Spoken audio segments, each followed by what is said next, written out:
Today we're taking a closer look at the ZIL from different angles, from the inside and outside. So today's introduction about the truck is mostly based on this interesting book that I found. It's from the 1970s. It's all in Russian. My Russian is not the best, but I understand some of it. So yes. So first thing what I wanted to show you is that on one of the final pages there is actually a figure about what came with the truck when it left the factory. This is not the one with the camper in the back, but this is the regular flatbed version of it. Here you can see what the truck would come with. It would come with a jerry can, an axe, a saw, and many other things. So let's see what the factory named Likhacheva actually put in the truck when it rolled out the factory. I believe this should all be original, since they have Russian letters on them. Over here we can see a saw which is used by 2 persons. We can see an axe. Also we can see this is used to lift the truck. And over here, this one is used to grease the truck. It also seems to be Russian. It still even has the Russian grease in it, probably. Then there is some kind of a lamp here. Very interesting. What else do we have here? Some kind of a hose. I believe this hose is used to pump the tires, maybe? No? I don't know which is this used for. And also over here is the set of different wrenches and a hammer. I wish it had a ZIL marking on it, but it probably does not, so yeah. But these all seem to be Russian.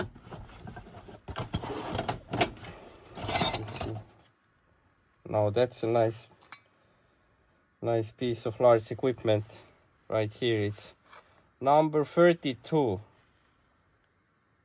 Yeah. So anyway, so this part pretty much ticks up most of the boxes already. So let's move on to the other parts.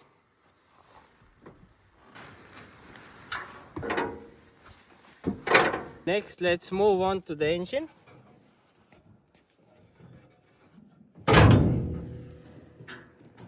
The heart of every truck.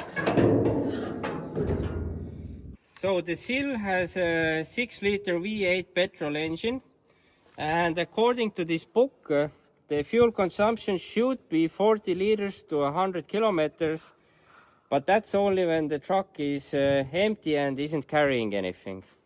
In the real world, the fuel consumption, of course, is much worse. For example, when you're driving on the forest tracks, the safest assumption would be to say it uses about 1 liter of gasoline per 1 kilometer. So that's a lot.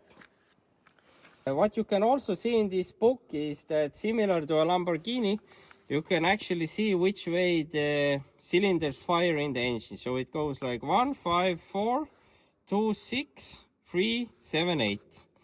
Over here is probably one of the most important parts of the engine. This is the carburetor, and there are actually 4 screws over here that you can regulate to modify the way the engine runs when it's cold, warm, and so on. Over here is the petrol pump. This is used when the truck has been standing for some time to pump up the petrol. It makes the starting of the truck much easier. So what you can also see from this book, the total volume of the oil that goes into the engine is 9.5 liters.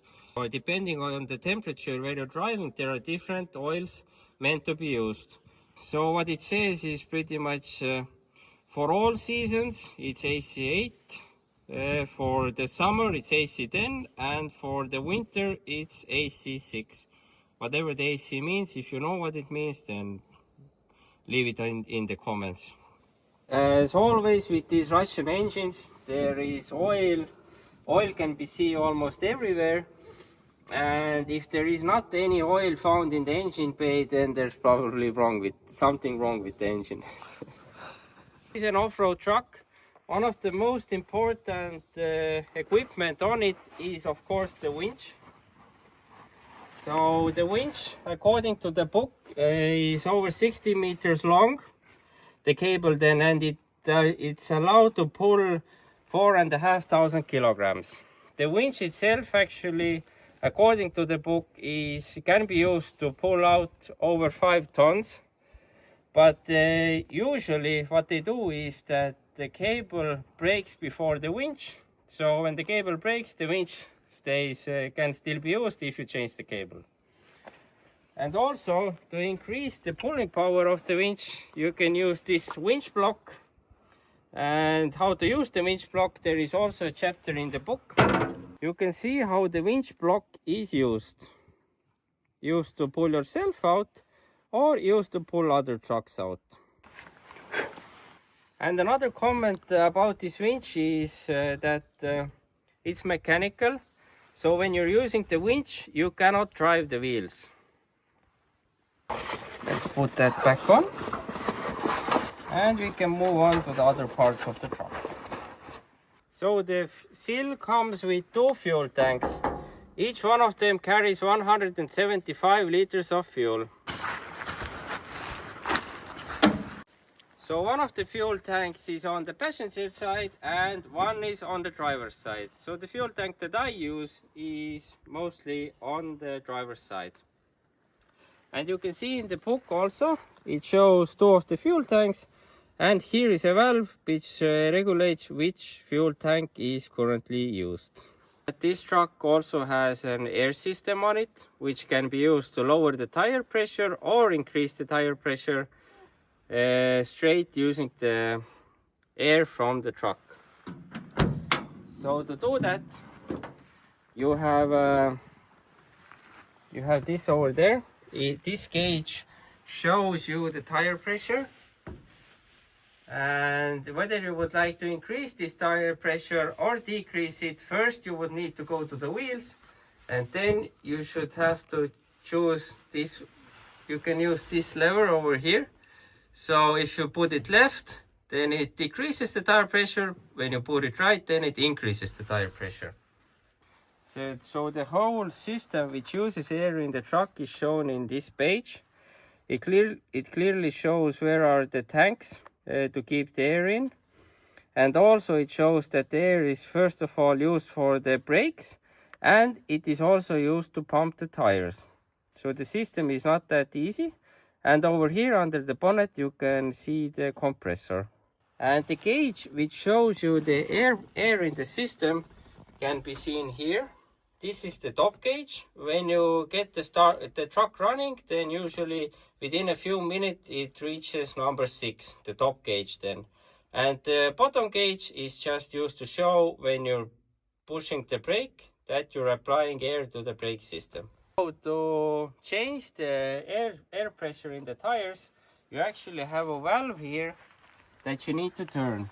This valve then will connect the tire to the air system of the truck.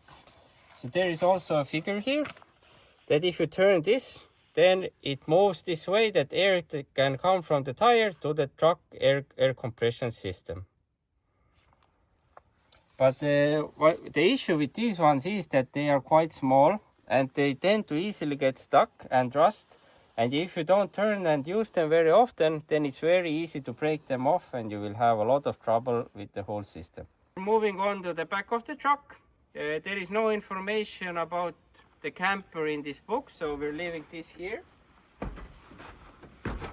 And this is probably the most interesting part of this truck, since most of the equipment is still inside it. I have already opened the door. So welcome. You cannot really easily stand here up straight. I'm about 1 meter 80 centimeters and my head is already stuck in the wall, in the ceiling. What we can find here is that one of the extras of the truck is mounted onto the door, it's the spades. Also you have the jerry can here. This is used to start the truck when there is trouble with the battery. And also there is a hose to pump fuel into the truck or out of the truck. So there are also other things here. I am not very sure what these are for. Let's take it out.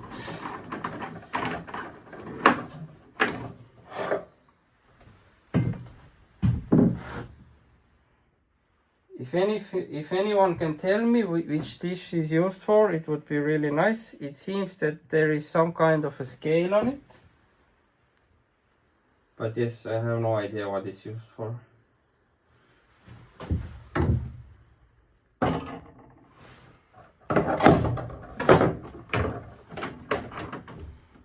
So that's it for today's video. Thank you for watching, and in the next one I'm going to show you in a more in-depth way which is actually in the back of this camper. And see you soon.